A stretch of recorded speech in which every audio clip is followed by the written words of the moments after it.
రక్షాబంధనం అన్నా చెల్లెళ్ళి అక్కా తమ్ముళ్ళకి ఒకరి మధ్య ఒక ప్రేమని పంచడానికి ఏర్పడిందే ఇది. అది వీరి ఇద్దరి మధ్య తోబుట్టువుల మధ్య ప్రేమని పెంచేటటువంటి రోజులు రెండే. ఒకటి ఇది రక్షాబంధనం, రెండవది మన కార్తీక మాసంలో యమద్వితీయ. ఈ 2 రోజులు కూడాను పూజ. అంటే ఆ అన్న చెల్లెళ్ళు అన్నలు తమ్ముళ్ళు అక్క చెల్లెళ్ళు ఇళ్ళకి రావటం. అవును. అంటే వీళ్ళ బంధం పెంచడానికి ఏర్పాటు చేసినటువంటి, అంటే యముడు వచ్చి యమున ఇంటికి తిన్నాడట.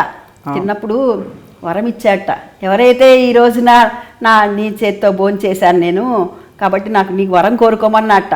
కోరుకోమంటే ఎవరైతే వాళ్ళ అక్క తమ్ముళ్ళు ఇళ్ళకి అన్నా చెల్లెళ్ళు ఇట్లా వెళ్ళి ఒకళ్ళకి ఒకళ్ళు భోజనాలు అంటే తమ్ముళ్ళు కానీ అన్నలు కానీ అక్క చెల్లెళ్ళు ఇళ్ళకి వచ్చి భోజనం తింటారో, వాళ్ళ చేతి మీద సోదరి చేతి మీద సోదరుడు తింటాడో వారికి యమగండం ఉండదురా.